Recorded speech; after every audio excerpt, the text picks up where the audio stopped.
भर सारा गुंजाओ रेडियो हो रेडियो सानवी 96.4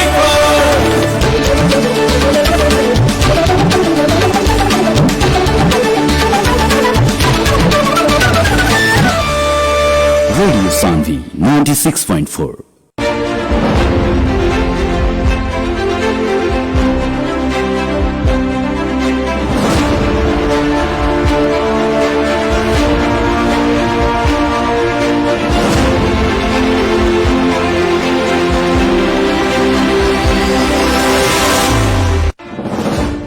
नमस्कार आ हार्दिक स्वागत बा रेडियो सानवी 96.4 मेगाहर्ट्ज के प्रस्तुति कार्यक्रम जन आवाज में। कार्यक्रम जन आवाज के साथ उपस्थित हो चुकल बानी हम कार्यक्रम प्रस्तोता मुकेश गदी। सीधा बात, प्रश्न विचार, आम जनता के प्रतिनिधिमूलक आवाज कार्यक्रम जन आवाज मार्फत देश के समसामयिक राजनीतिक घटनाक्रम, विकास निर्माण, शिक्षा, स्वास्थ्य, कृषि, रोजगारी लगायत आम जनता से सरोकार राखेवाला हरेक समय सान्दर्भिक विषय पर बहस और छलफल करनी सन। कार्यक्रम जन आवाज के मार्फत आम जनता के समस्या संबंधित निकाय तक पहुंचावे के और उस समस्या समाधान करे के खातिर संबंधित निकाय के जिम्मेवार और जवाबदेही बनावे के प्रयास भी इस कार्यक्रम के मार्फत से करनी सन। कार्यक्रम जन आवाज के आज के बहस और छलफल में खास करके जनता समाजवादी पार्टी नेपाल के केंद्रीय कार्यकारिणी समिति के बैठक जौन बैठल रख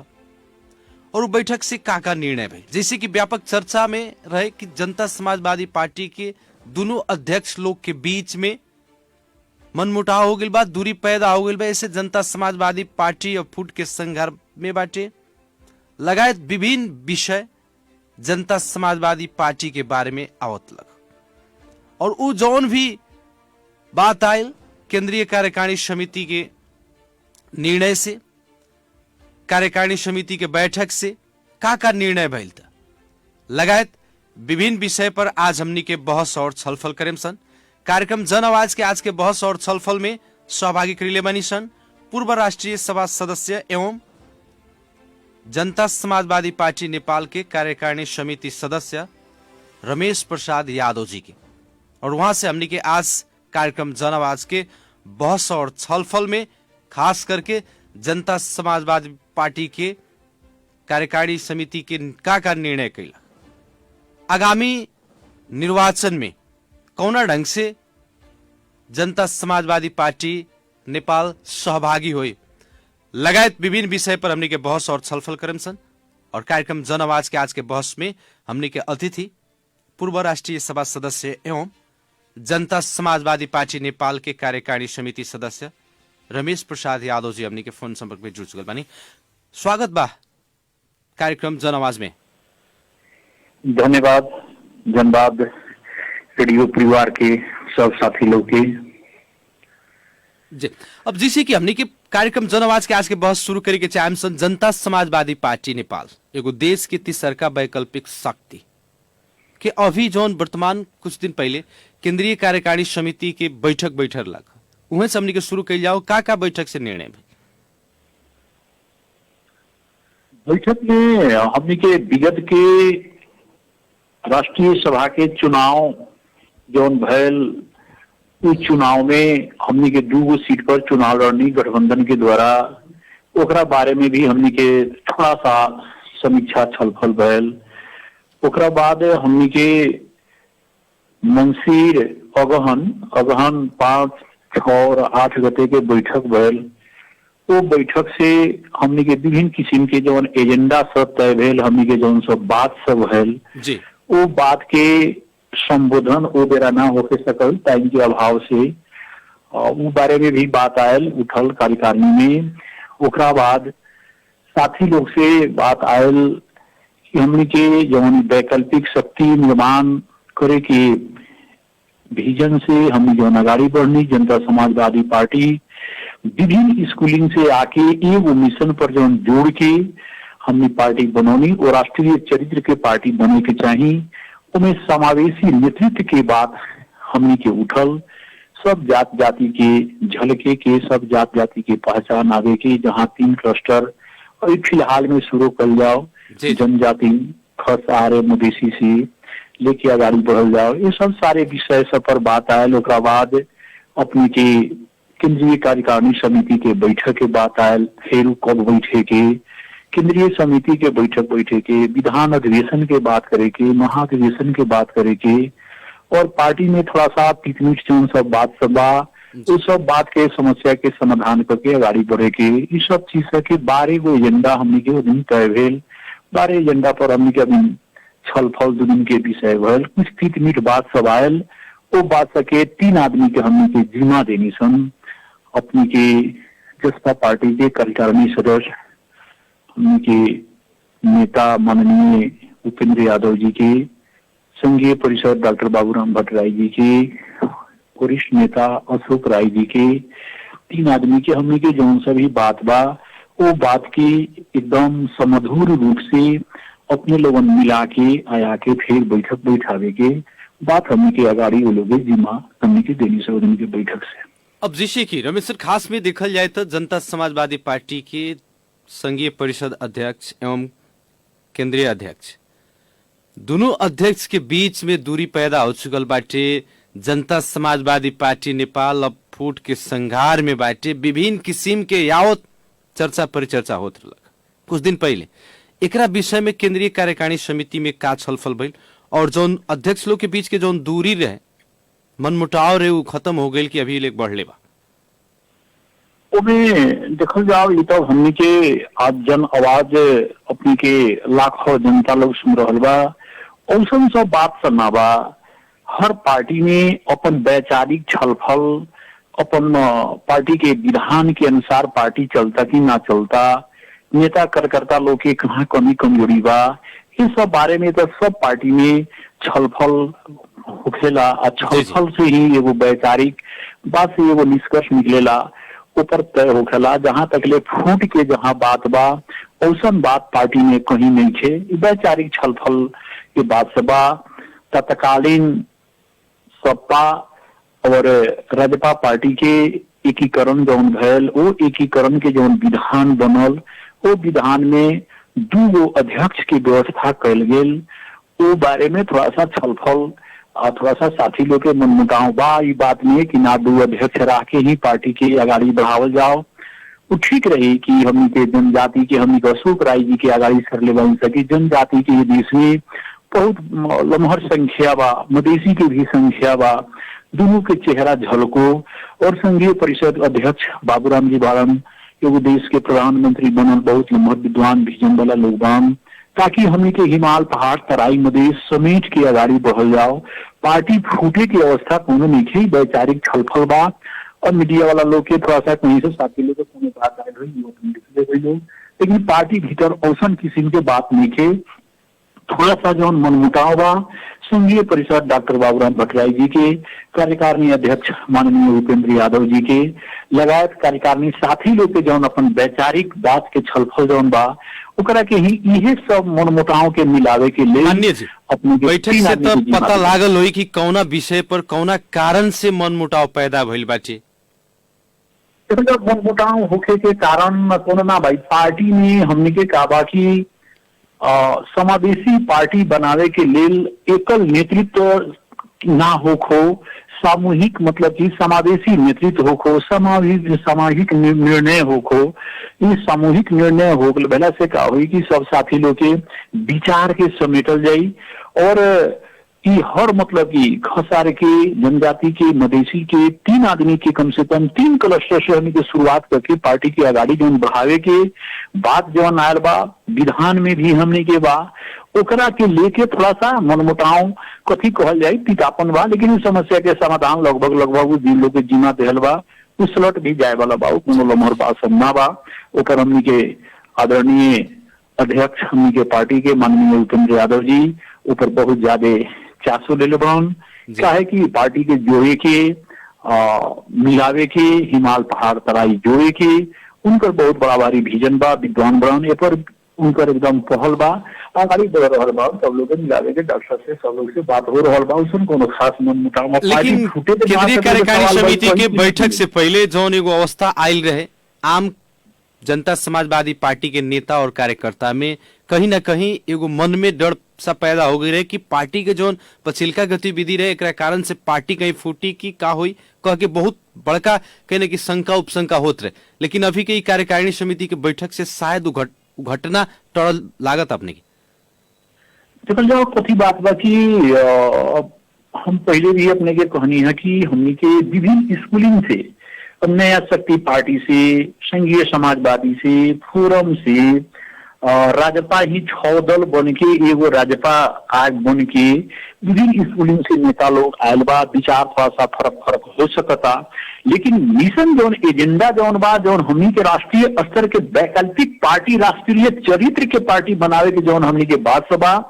वो बात पर थोड़ा सा मनमुटाव साथी लोग के बीच में बैठला पर छलफल में आवेला। लेकिन इस सब सामूहिक बात के लेके कैसे निकास निकालल जाई, हमनी के 3 आदमी के जौन हमनी के जिम्मा दिले बनी सन उ लोग निकाली रहल। अपने के जौन बात आयल स्वाभाविक रूप से नेता और कार्यकर्ता में जौन आंदोलन से स्थापित पार्टी, पहचान से स्थापित पार्टी, संघीयता के लेके लड़ल पार्टी, विद्रोह कर मधेश जन विद्रोह से स्थापित भयल पार्टी में कहीं न कहीं नेता कार्यकर्ता के चिंता के विषय आयल। थोड़ा सा तीत बात जब हो जाला तो नीचा से लेके ऊपर तक ले नेता और कार्यकर्ता के चिंता होखेला कि हमनी के जौन एगो मिशन रहे वो मिशन कहीं हमनी के टूट जाई की। लेकिन औसन हमनी के नेता लोग में कहीं कुछ बात नहीं है। ये थोड़ा सा बात पार्टी में वैचारिक छलफल में होखेला, औसन कहीं किसी के बात नहीं है। यानी कि जौना हिसाब से सामाजिक संजाल में चाहे मीडिया में लियावल गई वैसन बात पार्टी के भीतर नहीं है। ना पार्टी में तो बैठक इतना बहुत पुरान पार्टी नेपाली कांग्रेस पार्टी बा, तब वो लोग के कोनो बात आवाला तो कभी मतलब शेर बहादुर देउवा जी के घर में बैठक हो जाला, कभी मतलब शेखर कोइराला के घर में बैठक हो जाला, कभी प्रकाश मान सिंह के घर में बैठक हो जाला, माओवादी में कभी प्रचंड जी के घर में बैठक हो जाला। इस सब चीज से जो हमनी के बीच में थोड़ा सा गैप हो गए, जैसे अगहन में अपने के कार्यकारिणी के बैठक भेल, पूस माघ बीत गए, इन्हें करीब 2 महीना बीच में बैठक ना हो सकल, जबकि पार्टी के कार्यकारिणी के बैठक महीना में एक बार भिला से हमनी के विधान में भी बा अच्छा रहेला। बीच बीच में कमी त्रुटि एक के सचिया के चलल जाला। जौन 2 महीना के गैप जौन भेल 3 महीना के उन्हें विभिन्न किस्म के बात सब आए, लेकिन औसन समस्या नहीं की। सारा समस्या समाधान होके एक ढीका के साथ पार्टी आगाड़ी बढ़ी और स्थानीय निर्वाचन में हमनी के पार्टी बहुत से बहुत सीट ले आके हमनी के मधेश हिमाल पहाड़ तराई तक हमनी के जीती आगाड़ी बढ़म। सब पार्टी में कोनो किस्म के टूट फूट के अवस्था नहीं के। सब साथी लोग में एकदम एक वदता, एक मतता, एक बुद्धिता लेके हमनी के आगाड़ी बढ़म। जी मानी जी, खास में देखल जाए तो माननीय प्रदीप यादव जी के ऊपर जो कार्रवाई भई कार्रवाई भी बैठक से फिरता कल गई बात जी। अब हमनी के बात कल जाओ जनता समाजवादी पार्टी नेपाल आगामी बैशाख 30 गते होखे वाला स्थानीय तक के निर्वाचन में का एजेंडा और रणनीति के साथ सहभागी हुई। हमने के जो पार्टी के विधान के अनुसार जो हमने के रणनीति एक चुनावी रणनीति बनावे के भी हमने के यही कार्यकारिणी के बैठक से हमने के तय करके रणनीति कैसे बनावल जाए, कैसे आगाड़ी बढ़ल जाए, एगो निर्देशिका बनावेला हमने के कार्यकारिणी सदस्य के 3 आदमी के जिम्मा हमने के नौराज सुवेदी और अपने के मनीष सुमन और महिला के ओर से हिस्ला यामी जी के 3 आदमी के चुनावी रणनीति और चुनावी निर्देशिका बना के ले आके हमनी के कार्यकारिणी बैठक में करा के पेश करके ओकरा के छलफल करके ओकरा के निर्णायक बना के आगाड़ी बढ़ेला हमनी के जिम्मा लगावल गेल बा। ओकरा के हमनी के आई उ सब विजन नेता लोग के भी आई जी। अब जैसे की बात आ रहल बाटी, अभी तो देखल जाए तो जनता समाजवादी पार्टी नेपाल सत्ता गठबंधन के एगो घटक बा। आगामी दिन में भी इस गठबंधन के साथ निर्वाचन में सहभागी हुई कि का बाटी, एकरा विषय में का छलफल भाई? अब देखल जाओ अभी किसी से जौन गठबंधन देश में जौन संविधान के ही प्रति जौन अपने के हत्या भेल बारम्बार मतलब के संसद विघटन कल गेल, वो मतलब कि प्रतिगमन के विरुद्ध में संविधान के बचावे के लेल, राष्ट्रीय अखंडता के बचावे के लेल ई जौन हमनी के कदम ई 5 दलीय गठबंधन जौन आगाड़ी बढ़ल उमें एक जीत भयल और जीत के अनुसार इस देश के बनल संविधान के रक्षा भयल, राष्ट्रीयता के रक्षा भयल। वो अनुसार से भी अभी नेता लोग में बहस छलफल चल रहा बा अब पार्टी से ही गठबंधन से ही जाए के चाहे कह के सोचबा, लेकिन अब औपचारिक रूप से अब अपन पार्टी में छलफल सब किसी से ना भेल बा। कार्यकारिणी में अब बैठक जब हुई हमनी के जसपा पार्टी नेपाल कार्यकारिणी के बैठक से हमनी के 29-30 गते केंद्रीय कार्यकारिणी समिति के बैठक से ही निर्णय भेल बा।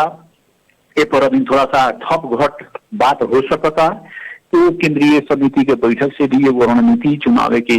हमनी के आगाड़ी बढ़े के निकली। 28 गते के केंद्रीय परिषद के भी बैठक के बाद आयल बा,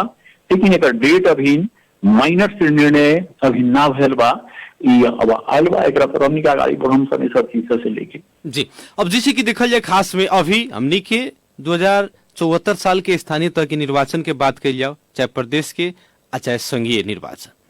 हर जगह खास करके हमनी के मध्य प्रदेश में जितना जनता समाजवादी पार्टी के जे भी मेयर उपमेयर लोग बाटे या चाहे प्रदेश सांसद व संघीय सांसद लोग के ऊपर जो जनता विश्वास कैलक, का अपने के लाग रहल बाटे कि जनता जौना हिसाब से विश्वास कैलक वो हिसाब से जनता समाजवादी पार्टी से निर्वाचित जितना भी जनप्रतिनिधि लोग बानी वहां लोग काम कैनी ये अवधि में वो अपना। देखिए, जहां तक जनता समाजवादी पार्टी के ओर से निर्वाचित हमनी के स्थानीय निकाय प्रदेश लगायत केंद्र में विकास के मैटर में सब लोग चाहेला कि विकास होखो, हमर जस होखो, पार्टी के जस होखो, उससे हमारे आधार बनी, बेस बनी, ये सब लोग कैले बानू तरह मधेश सबसे बड़की बात कथी बा कि आज ये जनता पहचानवादी जनता मधेश विद्रोह से जौन अपन बलिदानी दिलक, जौन अपन आहुति दिलक, सबसे तो बेनिफिट फायदा भेल कि मधेश प्रदेश स्थापना किलक। जौना शब्दला, जौना चिनारीला, जौन देश के सत्तामुखी लोग एकलवादी एकल नस्लवादी शासन करे वाला लोग जौन कहलक कि ये देश में मधेश कहाँ बा, मधेश तो यूपी में बा, यूपी में जाके खोजे के, लेकिन ई मधेश विद्रोह से जनता के जौन भावना के अनुकूल जौन चीज आयल, जौन लोग वोट देके स्थानीय निकाय से लेके प्रदेश सभा तक के संसद के जौन जीतौलक लोग,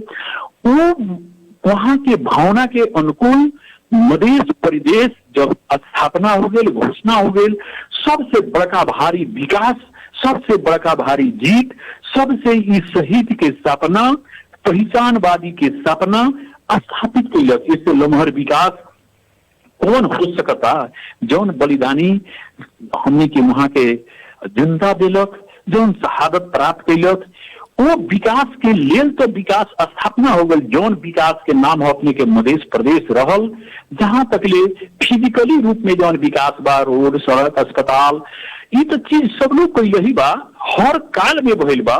पंचायत काल में भी वो अपना किसी से लोग कैलक जी, राणा काल में वो अपना किसी से कैलक, राजा सहित के प्रजातंत्र में अपना से कैलक, लेकिन आज 21वीं शताब्दी में जौन होखी के चाहिए वो मधेश प्रदेश के जौन सरकार बा, सातों प्रदेश में हमनी के जौन मधेश प्रदेश में सरकार बा, उस सबसे कहीं आगाड़ी बढ़ के हर फैकल्टी में, हर डिपार्ट में, हर जगह पर मतलब कि विकास में आगाड़ी बढ़ल बा। बेटी बचाओ, बेटी पढ़ाओ लिख के वो नया जन आवाज लगा के आगाड़ी बढ़ल। जाके आज देखो कि पूरा गली गली में रोड की ढलान बा, गली गली में पिच बन रहल बा, गली गली में खाने पानी की व्यवस्था बा, गली गली में बर्थिंग सेंटर बन रहल बा, अस्पताल बन रहल बा, स्कूल बन रहल बा। विकास सब बानू, अब इससे बेसी विकास कथी चाहिए? लेकिन एक और बात कथी आवत है कि जैसे विकास की बात हो गई, लेकिन अपने को बात करनी कि जौन एगो पहचान हमने के स्थापित भइल बाटे, ये सबसे बड़का उपलब्धि बाटे। खास में देखल जाए विगत के दिन में जौन हमनी के नेपाले में विभेद होके तराई के लोग जाए पहाड़ में तो मधेसिया ह, भैया, बिहारे बोलल जात रहे, अब तो एगो कहीं ना कहीं अपने लगन पहचान तो एगो देनी, एकरा के बड़का उपलब्धि मानल जा सकता। ये जनता के भावना है कि हमनी के नाई जनता जौन वहां के चहलक, जौन अपने के मधेश विद्रोह कैलक, अपन जान के कुर्बानी दिलक, अपना पहचान के लेल, अपना इतिहास के लेल कुछ जौन बलिदानी दिलक, वो बलिदानी के फल स्वरूप वर्षों वर्षों से जौन लड़ाई भेल, वो लड़ाई के सबसे बहुत बड़का भारी स्थापना जौन भेल मधेश प्रदेश है। छोट होको लम्हर होको हाथी के बच्चा के हाथी कहल जाला का। हालांकि हमनी के समग्र मध्य प्रदेश के बात रहे, हमनी के बहुत सभी यहाँ कमेंट करे वाला लोग का कर रहा बाटी कि जैसे कि अपने लगन मधेश समग्र मधेश एक प्रदेश अर्थात 22 जिला के लिया के 8 जिला में रुआ लगन सीमित कर देनी। देखा जाए ओसन सब बात से नीचे हम भल अपने के कहनी है कि हुआ के एकलवादी शासन, नस्लवादी शासन, एकल जातीय शासन के लोग जब हमनी के अपन पहचान के लेल, अपना धरती के, अपना मातृभूमि के पहचान के लेल जब हमनी की लड़ाई लड़नी सन, तो उ लोग मधेश के बात जब उठल तो उ लोग मधेश शब्द कहले कि यहाँ है नहीं के मधेश कहाँ बा, मधेश का भारत बिहार यूपी में बा कहते जाके खोजे के। लेकिन ये नेपाल के भीतर मतलब कि मधेसी बा, मधेश बा कहते अपन मतलब की शहादत दे के, अपन बलिदानी दे के, अपन रक्त दे के तो मधेश स्थापना कैलक न, मधेश प्रदेश स्थापना कैलक। ठीक बा, थोड़ा सा छोट बा, लेकिन बिहान वो भी मधेश बोलेला, वो भी झप्पा मोरम सुनसरी से नीचा सब मधेश बोलेला। अपने के बाके बद्दी या कंचनपुर, कैलाली, रूपंदेही, कपिलवस्तु लगायत के सब मतलब के मधेश बोलेला। वो भूमि के बारे में भी हमने के कभी भी पछाड़ी नहीं खींचन, वहां भी लड़ाई हुई। आए वाला दिन में ओकर भी जौन पहचान बा, वो पहचान के स्थापना करावे के लेल ई जौन भावना जौन से लेके जौन मधेश विद्रोह भेल, वो विद्रोह से फिर वो स्थापित हुई, वो सपना साकार जरूर हुई जी। मधेश विद्रोह के दौरान जौन एजेंडा सब उठल, वो एजेंडा मध्य कुछ एजेंडा जैसे कि जौन प्राप्ति भइल बाटे, खास में देखल जाए तो पहचान सहित के प्रदेश मिल गई। इतने से अपने लगन के मांग संबोधन हो गई कि आवेला दिन में चाहे अभी भी अपने लगन के जौन बाकी एजेंडा जौन रहे वो बढ़ले बाकी खत्म हो गई। देखा जाओ लड़ाई के हमनी के तब भल हम कहनी अपनी के 22 जिला जौन हमनी के बात आवेला, वो 22 जिला हमनी के मधेश हईले बा। हमनी के पार्टी के अपने के 7 गो प्रदेश जौन बात और हमनी के पार्टी के विधान में 10+1 बा। हमनी के गैर भौगोलिक 10 गो प्रदेश, गैर भौगोलिक हमनी के बा। हमनी के एजेंडा कहाँ समाप्त भेल बा, हमनी के लड़ाई कहाँ समाप्त भेल बा। हमनी के तो एगो छोट स्थापना भेल। हम भल कहनी है कि हाथी के बच्चा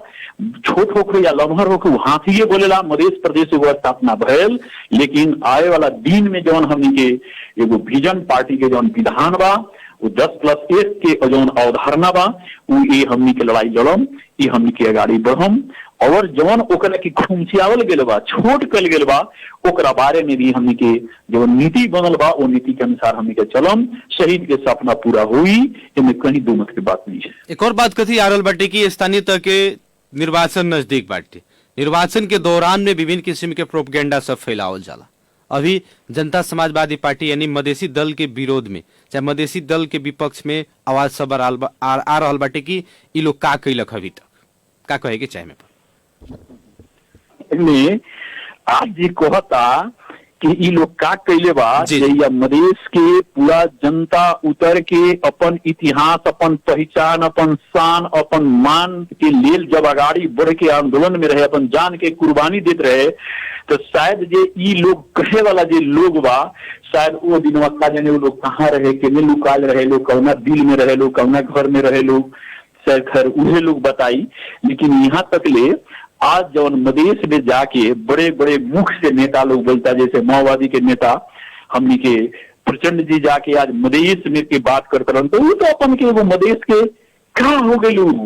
लुम्बुआन, खूबियान, इस सब का हो गए जो मतलब 14 गो खक्का बना के देश के मतलब की ये आवाज उठेलन। आज कहत रहे कि संघीयता हमर देन, अरे संघीयता का हो गई तो मधेश विद्रोह के देन है कि 2064 साल फागुन 16 गते के दिन जाके मधेश शब्द वहां रखवा के, मधेश विद्रोह शब्द रखवा के, इस संघीयता के मतलब कि शब्द रखवा के ये आगाड़ी बढ़ल। अपन मुद्दा के लोग छोड़ दी,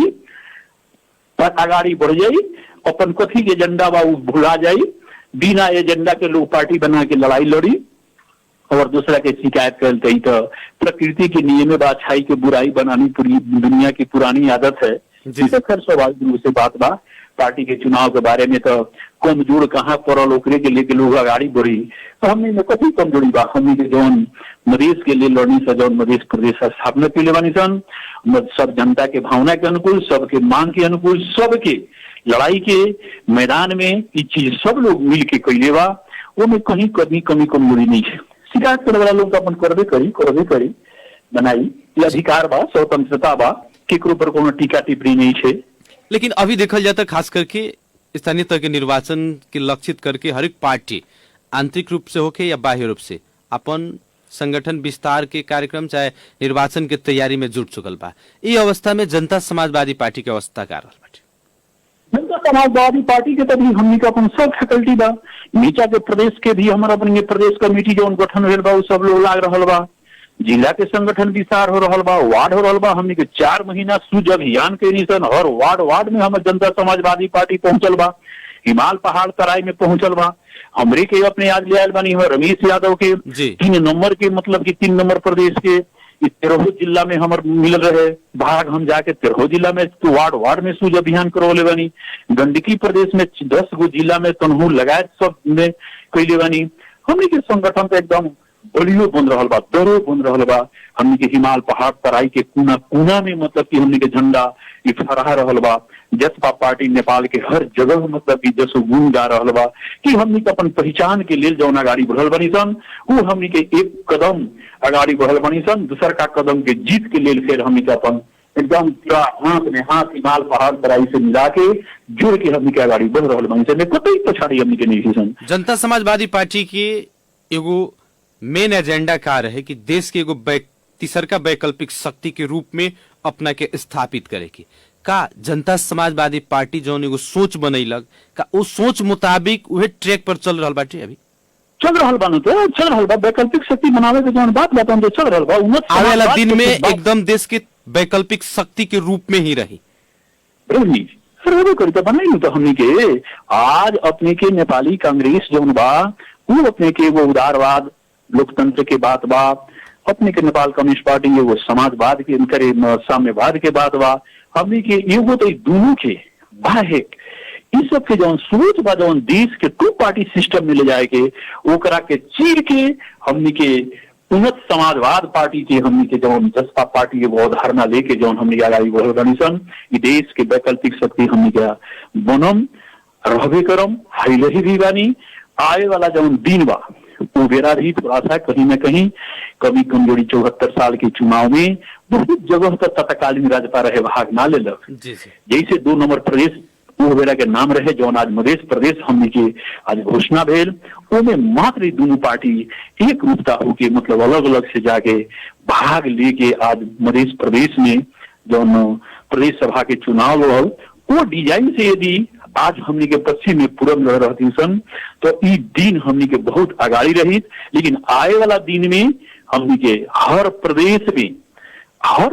में हमने के सरकार रही, हर प्रदेश में हमने के मतलब कि जनता समाजवादी पार्टी अपन जौन वैकल्पिक शक्ति के योजना बना के जौन जा रहा बा, पूरा सपने करा के दिखाई के जनता में हमने के विश्वास दिलावे के चाहता नहीं सन। ये दौरान में जौन पार्टी विभाजन भइल और विगत के राज्यपाल लोग जसपा से निकल के गए, ओकर प्रभाव अपने कितना के देख रहल बानी?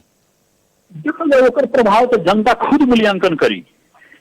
जनता खुद मूल्यांकन करी। आवे वाला आगामी दिन के निर्वाचन में ओकर प्रभाव पड़ी कि ना पार्टी के ऊपर, चाहे निर्वाचन वहाँ जनता अब उना रहल बा। 21वीं शताब्दी के जनता घर घर में सब लोग के शिक्षा दीक्षा आगाड़ी बढ़ल बा। काहे निकल गए सत्ता के लेल मतलब कि ओसन ललित ना हो जौन देश के प्रति गमन के विरुद्ध में जाके केकरो साथ दे रहल बा पार्टी, वो अपन एगो कुर्सी के लेल आज मतलब कि अपन एजेंडा, अपन पहचान, अपन शान, अपन मान छोड़ के जा रहल बा। वो तो जनता मूल्यांकन करे न कौन असर पड़ी, हम कुछ का करना पड़ सकता। अब तो ऐसा बात ना बा कि हमें झूठ के खेती जाके बिया बो के क्यों आगाड़ी बढ़े सकी। अब तो सब लोग शिक्षित बारू, घर घर में शिक्षा बा, सब बेटा बेटी में शिक्षा बा, विद्या में शिक्षा बा, हर लोग न्यूज सुन रहा बा, हर लोग के घर में रेडियो टेलीविजन बा, मोबाइल बा देख रहा बा। वो अवस्था में आज झूठ के खेती बोलाते जसपा पार्टी पर कोनो असर पड़ी कौन किसी से हमनी के नेकी से सोच ले, जनता भी ना सोचता। जी रमेश सर, खास में अपने लगन सूझ अभियान 4-4 महीना चले एक उपलब्धि का पैनी? एक उपलब्धि भेल सूझ अभियान में पार्टी के अवधारणा आए वाला जो दिन बा संगठन सुदृढ़ीकरण, संगठन बनावे के हमनी के वार्ड में पार्टी के अपन बात, अपन मतलब विधान के बात, आए वाला दिन के बाद ई सब बतावल गेल। उससे का भेल कि हमनी के वार्ड वार्ड तक के संगठन मजबूत भेल और हमनी के खास करके जौन लोग मधेश के पार्टी है करके एक के चीर के ले जाके हर पहाड़ के हिमाल के प्रत्येक 77 जिला में हमने के जाके संगठन निर्माण कैनी सन और तब हमने के अवधारणा बतैनी सन। इससे हमने के का भेल कि ई जौन एगो देश में एगो झूठ मूठ के मधेसी पार्टी जौन कहल जात रहे, मधेश तो हमने के खैर मधेश विद्रोह से कैले कैनी सन, लेकिन और जात जाति ये देश में जौन सैकड़ों बरस से उपेक्षित बा ओकरा के भी पहचान के लिए इहे जसपा पार्टी कल्याण करी कह के हमने के वहां के जाके बतौनी सन, बता रहल बानी सन। उससे हमने के एगो मजबूती बढ़ल। जी, देश के पछिल्का राजनीतिक जौन अवस्था बाटे एकरा के कैसे अपने देख रहल बानी? देश के हमने के भी जौन वर्तमान राजनीतिक परिवेश आयल ह, ये राजनीतिक परिवेश के प्रति अपने के व्यक्तिगत विचार का? राजनीतिक तब देश में राष्ट्रीय स्तर के राजनीतिक में तब जैसे भी आयला पार्टी बैठ के अपन सलाह करके वो धारणा बना के जाला, जिससे अब ये देश में एमसीसी के लिए इतना बड़ा भारी तरंग रहे। लेकिन हमने के पार्टी जौन बा समता समाजवादी पार्टी ये जो सोच बना के एक रूपता में हमने के अगाड़ी बढ़ल जौना से देश के विकास हो, हमने के देश गरीब बा आए वाला दिन में हमने के विकास हो, छिमेकी जौन देश बा हमने के चाइना चाहे भारत चाहे पश्चिम के अमेरिका सब लोग से हमने के वो समधुर संबंध होके हमने के अगाड़ी बढ़ी सन। हमने के वो स्वतंत्रवाद नेपाल जौन कहल बा एगो अपना किसी से नहीं आल बा, बड़े बड़े देश कोई देश मुखी देश बनल, लेकिन हमने के देश जौन बा से अपना शान से आज अगाड़ी बढ़ल बा। वो राष्ट्रीय स्तर के राजनीतिक में हमने के अपन पार्टी निर्णय करके अगाड़ी बढ़ल। उससे हमने के पार्टी ने कोनो खास किस्म के लिया के कोनो त्रुटि विभेद या फूट कोनो किस्म के हमने के मतलब न आयल, बात न आयल। जी रमेश सर, खास में देखा जाए अभी स्थानीय तह के निर्वाचन से थोड़ा हम संबंध जोड़े के चाहें, जैसे कि गांव घर में एगो हमने के कहावत कथी चलेला कि जौन माने पाकले आम पर झाटा हाथ चलेला, हमने के भोजपुरी में कहावत जन बाटे। अभी देखल जाए तो प्रदेश हमने के मध्य प्रदेश के बात कही जाओ, 12 परसा के बात कही जाओ, यहाँ सबसे ज्यादा देखल जाए तो जनता समाजवादी पार्टी के गांव पालिका के जनप्रतिनिधि होके या चाहे प्रदेश के या चाहे स्थानीय हमने के संघीय, अब हर तरह से वार हो रहा बाटे। अभी वार से जनता समाजवादी पार्टी के जो भी नेता या कार्यकर्ता बाटे या चाहे आम जनता के सतर्क रहे के खातिर अपने का कहे जाए? तो सबसे जौन बात हम अपने के कि वार भैल और मतलब आक्रमण भैल, ई तो खैर एगो पॉलिटिकल बात से बा कि पार्टी के भीतर पार्टी जाके अपन जौन अवधारणा बा अपन बात बा बताई, आक्रमण करके केकरो के हत्या हिंसा करे के बात ना है। वैचारिक छलफल में अपन पार्टी के अवधारणा रह के होको जसपा पार्टी वहाँ स्थापित पार्टी बा। आज मतलब कि पहाड़ हिमाल और बढ़ रहा बा। अपने के जहां तक ये 12 परसा के सवाल लेनी, 12 परसा तो ये नमूना रूप के जिला बाई क्या ऐतिहासिक जिला बाई जौन अपने के मधेश विद्रोह के सबसे बड़का भारी जस बोके वाला 12 परसा के आज अपने के गत चुनाव में भी 12 परसा हम मधेश में सबसे बहुत ज्यादा सीट देने वाला गठबंधन से 12 परसा ही रहे। आज चारों के चारों सीट संसदीय चुनाव में देने वाला परसा जिला और एक सीट थोड़ा सा कम वोट से हार गए, लेकिन 3 सीट 12 जिला देने वाला, 7 सीट 12 जिला 12 और परसा देने वाला ओकर अपना किसी के पहचान बा, अपना किसी के समान बा। 12 परसा रखला देला से एकरो आक्रमण कइला से गांव पालिका के मेयर उप मेयर के कुछ बात कइला से कहीं असर करे वाला नहीं थे। हमर जे लोग नेता बा वो एकदम दृढ़ बा, विकास कइले बा, अपन पहचान देले बा, अपन शान देले बा, ओकरा पर कोनो आक्रमण से ओकरा पर असर ना पड़े। आवेला दिन में अवस्था का रही अपने लगन के? हमनी के बहुत सीट जीतम, जहां हमनी के देखल जाओ नेपाली कांग्रेस लोग से लड़ाई वहां जौन भेल वो बेरा तो कम वोट से कहीं जीत हार भेल बा। आज के डेट में हमनी के बहुत सीट जीतम, हमनी के स्थानीय निकाय में बहुत सीट जीतम, वार्ड से लेके मेयर उप मेयर बहुत जगह जीतम, हमनी के में बहुत बढ़ोतरी हुई। हमनी के पहचान बनल बा मधेश अपने के प्रदेश जौन बात ई जनता समाजवादी पार्टी के देन है तो जनता बुझ रहा बा नो जी, जी। ई जनता तो बुझ रहा बा उसे ही हमनी के बहुत बड़ा भारी आगाड़ी बढ़म से हमनी के एगो अवधारणा बा हमनी के आगाड़ी बढ़े के। जी, अब हमने की कार्यक्रम के अंत में बानी सन जाते जाते खास में आम जनता समाजवादी पार्टी नेपाल के नेता कार्यकर्ता चाहे आम जनता में अपनी कार्यक्रम जन आवाज के मार्फत से का कहे के चाहे? जन आवाज के हम ये मीडिया के अपने की धन्यवाद देवे के चाहम अपने की दिनानुदिन प्रगति होखो उन्नति होखो समृद्धि होखो इन्हें हमनी के जाते जाते अपनी जो एगो शब्द रखी उमें हमनी के जसपा पार्टी के लागल नेता कार्यकर्ता जितना बा वो अधिक रही आए वाला जवन हमनी के कुछ मांग पूरा भयल बा जवन कुछ बाकी बा ओकरा के लेल हमनी के पूरा जनता भावनात्मक हिसाब से आगाड़ी बढ़ल बारी सन। स्थानीय चुनाव में आए वाला दिन में हमनी के बहुत सीट जीतम आए वाला फिर जौन चुनाव हुई उनमें भी हमनी के जीतम मधेश में प्रदेश में जीतम पहाड़ हिमालय में जीतम और जसपा पार्टी के जौन हमनी के वो सोच बना के वैकल्पिक शक्ति बनावे के देश में राष्ट्रीय चरित्र के पार्टी बनावे के जौन हमनी के सोच बा उमें हमनी के सफलता मिली ई विश्वास दिलावत हुए हम सारा जनता अपन जितना एक जन आवाज से सुन रहा बा उस सब में हार्दिक हार्दिक हम बधाई और शुभकामना देवे के चाहम कि वो लोग के भावना के अनुकूल जसपा पार्टी आगाड़ी बढ़ रहा बा। चलिए बहुत बहुत धन्यवाद कार्यक्रम जन आवाज के खातिर इतना व्यस्तता के बावजूद भी समय देनी एक आपने के बहुत बहुत धन्यवाद। धन्यवाद जी नमस्कार। आदरणीय जनसमुदाय कार्यक्रम जन आवाज के आज के बहस और छलफल खास करके जनता समाजवादी पार्टी नेपाल के केंद्रीय कार्यकारिणी समिति के बैठक में का भइल काहे कि जनता समाजवादी पार्टी के बीच के दोनों अध्यक्ष के बीच कुछ न कुछ खटपट रहे जेकरा कारण से पार्टी विभाजन हुई दोनों अध्यक्ष के बीच में दूरी बढ़ गई बाटे क्योंकि यावत किस्म के प्रचार भइल वास्तविकता का है बैठक से का निर्णय भइल आवेला आगामी निर्वाचन में जनता समाजवादी पार्टी के रणनीति कार्य कौन ढंग से जाई लगायत विभिन्न विषय ऊपर बहस और छलफल के सन। आज के बहस और छलफल के खातिर हमने के अतिथि रहनी पूर्व राष्ट्रीय सभा सदस्य एवं जनता समाजवादी पार्टी नेपाल के कार्यकारिणी समिति सदस्य रमेश प्रसाद यादव जी वहां के बहुत बहुत धन्यवाद देवे के चाहे विशेष धन्यवाद प्राविधिक मित्र अनर्जित यादव जी के देते हुए कार्यक्रम जन आवाज के आज के बहस और छलफल से हम कार्यक्रम प्रस्तोता मुकलेश गदी आज के खातिर विदा चाहत बनी। प्रणाम।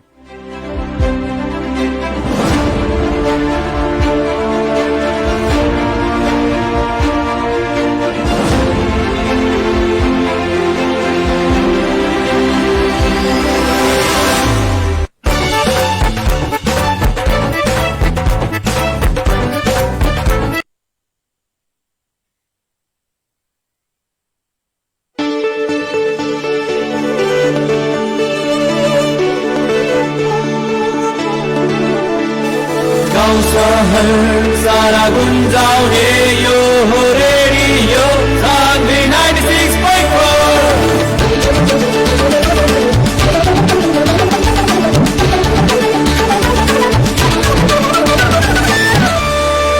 रेडियो सान्वी 96.4